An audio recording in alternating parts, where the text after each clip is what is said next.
真係估唔到，2026年初竟然會喺北角發生一場咁壯觀嘅兩樣飯大戰。大家想象下，原本以為係去執到寶，用29蚊食到飽，食到爽，點知最後竟然好似入咗個現代版嘅難民營咁，幾十人喺度瘋搶，場面亂過打仗。今日一定要同大家拆解下呢場所謂嘅29蚊兩樣飯放題，到底係救市神作，定係一場徹頭徹尾嘅大型騙局？其實件事係咁嘅，呢間喺北角嘅鋪頭最近推出咗個號稱全港最平嘅兩解飯放題，價錢就係嗰個令全香港人都心動嘅數字29蚊。你冇聽錯，真係2字頭。而家喺香港食個普通兩樣飯都可能要40幾、50蚊，佢仲要話係放題，即係任你裝任你食。呢個消息一出，喺網上真係炸開咗個鑊，個個都話要去試下。結果呢，我琴日親自去到現場，真係見到咩叫人性嘅考驗。我大概係下晝12點幾去到北角，遠遠已經見到條龍長到去轉角，現場起碼有50、60人喺度排隊，大部分都係啲老人家或者附近返工嘅打工仔，個氣氛真係好緊張，唔係平時嗰種排隊買嘢食嘅悠閒，而係有一種今日我一定要食到你破產嘅殺氣。等咗差唔多30分鐘，終於輪到我入去。一入到去，嗰陣味道真係非同小可，唔係飯香，係一種好重嘅油煙味，同埋人擠人嘅汗味。入到去個流程係點呢？首先你要喺門口俾咗個29蚊先，然後佢會俾個好似外賣盒咁嘅膠兜你。個所謂放題區其實就係幾盤蟹擺喺嗰度，但當我行埋去睇嘅時候，我真係呆咗喺度。我幾貧契入面，基本10或者一乖陣望落去好似骨頭多過一塊胯，供過親都熱契契卡。係現場嗰幾十個食客，每當有個員工攞住一盤新嘅嘢出嚟，半人就即刻好似見到金礦咁湧上去，啲夾聲撞到個盤嘅聲，仲有啲阿伯阿嬸大聲嗌唔好推啊，留返肉俾我，嗰種混亂程度餐生餐酸過。我好不容易夾到2、3眼咕嚕肉同埋一堆好似第一口隔低食第一口，我思索冚一蚊，我所索冚嗰啲肉一陣好重嘅雪藏味，而且啲粉厚到你以為自己係食緊炸粉團。最離譜係個飯，啲飯又硬又凍，完全係嗰種平時我哋講員工飯堂都唔會煮出嚟嘅質素。唔係講員工飯堂，真係侮辱咗好多良心企業嘅飯堂。呢啲直頭係劣食中嘅極品。我隔籬個位大叔，佢食咗2啖就開始喺度鬧，佢話呢啲嘢食真係狗都唔食啊！29蚊以為執到寶，原來係買難受。佢話佢排咗成45分鐘，入到嚟見到個個好似餓鬼投胎咁搶，自己又要跟住搶，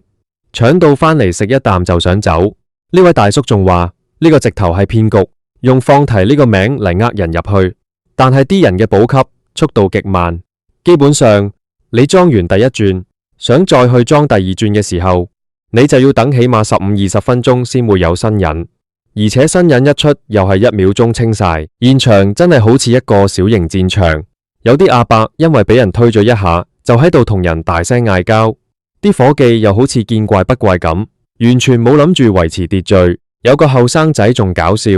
佢一路食一路拍片，佢話呢鋪真係中大伏，29蚊買個教訓，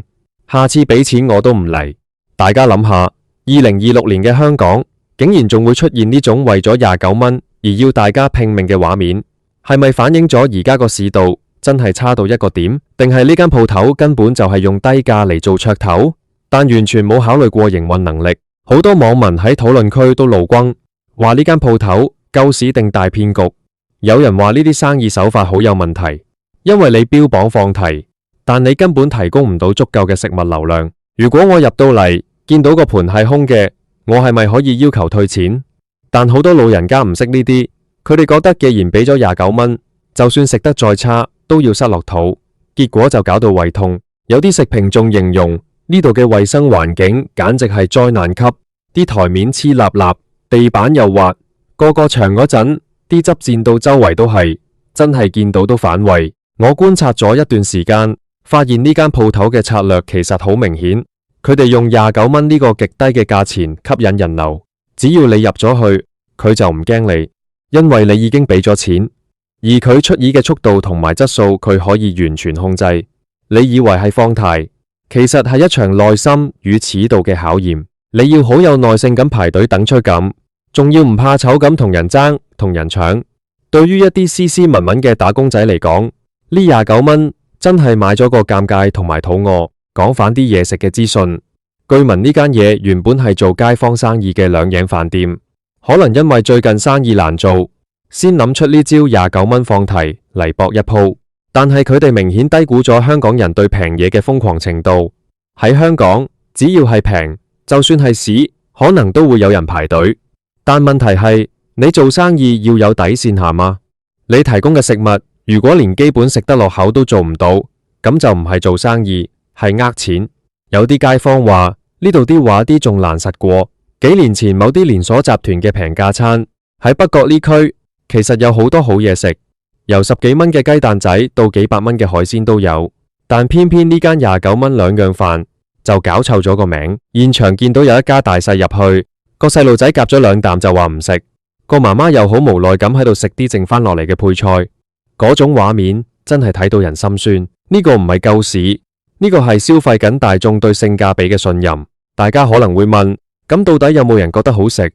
我喺現場見到有一兩個好似好習慣呢種生活嘅阿伯，佢哋真係可以裝到成座山咁高嘅飯，然後淋晒啲汁上去，食得津津有味。對佢哋嚟講，29蚊可以飽肚就已經足夠。質素、環境、尊嚴好似都係其次，但對於大部分香港人嚟講，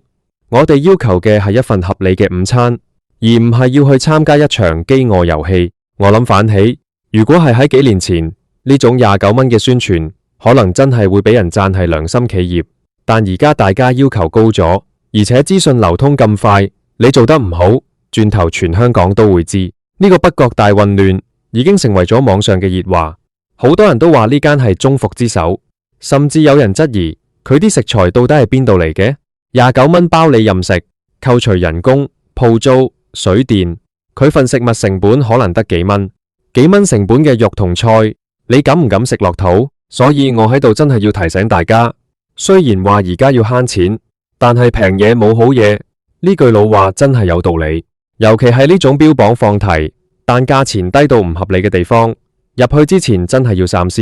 唔好以為自己係去掃場，最後可能係俾人掃。反轉頭，北角呢次嘅事件真係反映咗而家餐飲業競爭大到要出埋呢啲奇招。但如果奇招係建立喺犧牲質素同埋混亂之上，咁呢種生意真係寧願佢唔好開。大家又點睇呢件事呢？你有冇試過一啲令你覺得好中伏嘅平價食店？或者你覺得29蚊兩樣飯放題本身係咪就唔應該存在？我自己就覺得食飯係一種享受，就算係食兩飯都應該係坐得舒舒服服，食到正常嘅味道，搞到好似要打仗咁搶，仲要食啲劣質嘢，真係俾返29蚊我都要諗下。講到尾，呢種亂象其實都係反映咗而家社會嘅一種焦慮，大家都想劏到啲超值嘅嘢，但往往超值背後就係超負荷。呢間北角鋪頭明顯就係超負荷嘅例子，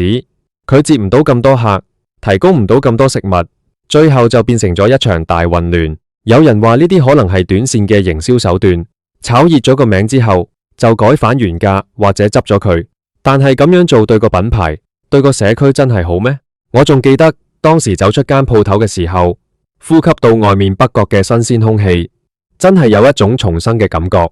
入面嗰種壓抑、擁擠同埋失望，真係一試難忘。如果你問我會唔會再去，我諗我會寧願去買個30幾蚊嘅普通外賣兩碗飯，起碼我可以安安靜靜咁食，唔使同人爭，唔使睇人臉色，最重要係嗰份飯應該會正常好多。最後我想同大家講，支持本地消費係啱嘅，但係都要識得揀，唔好因為一個平字就衝過去。有時排隊排咗咁耐，最後食到一肚火，嗰種機會成本仲貴過你食多幾十蚊。呢場北角29蚊風雲，希望可以俾其他餐廳一個啟示，平都要有底線，放題都要有配套。如果唔係，最後只會變成一場公關災難，仲有幾十個食客嘅集體憤怒。2026年我哋應該追求更高質素嘅生活，而唔係喺北角嘅街頭為咗一塊唔知係咪肉嘅肉而瘋搶。大家如果路過北角見到呢間嘢，建議大家真係睇定啲先，或者問下啱啱出嚟嘅人，唔好盲目跟風。呢件事仲有一個好諷刺嘅點，就係間鋪頭門口仲貼住回饋街坊、共度時間呢啲字眼，但睇返入面嗰種好似戰地醫院咁嘅環境，呢種回饋真係令人受寵若驚。有網民話呢啲叫共度時間，呢啲叫製造災難多啲。我諗如果佢真係想回饋，不如正正經經咁做返好啲食物質素，哪怕係賣返30幾、40蚊，只要係食得落口，街坊都會支持。總括嚟講，呢次北角嘅29蚊兩餃飯放題，可以話係今年目前為止最精彩，亦都係最令人無語嘅餐飲事件。佢集齊咗平價、放題、瘋搶、劣食同埋混亂呢啲元素。大家以後見到類似嘅宣傳，記得要保持冷靜，唔好俾嗰個29蚊嘅數字沖昏咗頭腦。記住你嘅胃、你嘅時間同埋你嘅尊嚴，絕對值多過嗰29蚊。如果大家有類似嘅中伏經歷，或者你其實覺得呢間嘢唔錯，歡迎留言同我分享，大家交流下。不過我估覺得唔錯嘅人應該係極少數，或者佢哋仲排緊隊等緊出新嘅咕嚕肉。好了，今日嘅分享就到呢度，大家食飯記得要食得好啲，對自己好啲。